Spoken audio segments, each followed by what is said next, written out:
Bəli, qulağa qəribə səslənsə də, Hindistanda siçanların müqəddəs sayıldığı və hətta onlara sitayiş olunan xüsusi bir məbəd var.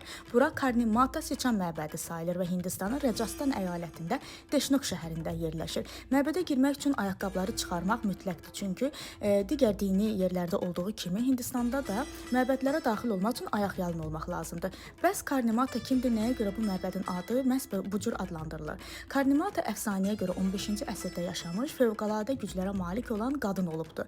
Hinduizm inancına görə isə Karni Mata insanları öldükdən sonra siçan olaraq yenidən dünyaya gətirə bilir. İnsanlar da bu siçanların ölmüş yaxınlarının ruhlarının təcəssümü olduğuna inanırlar. Çoxsaylı əhali bura sırf uzaq yerlərdən gəlirlər və heyvanları qidalandırırlar.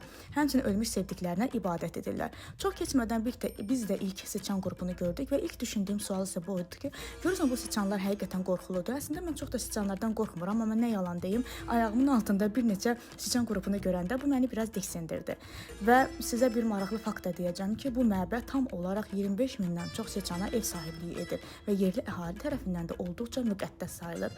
Deyilənə görə ayaqlarınızın üstündən hər hansısa bir siçan keçərsə, bu sizə xoşbəxtlik gətirir. Ağ siçanları görmək isə xüsusi bir uğura işarədir. Mən də təbii ki, ağ siçanı 2 dəfə gördüm, buna inanmasam da belə fərqli bir təcrübə olaraq sınamaq istədim.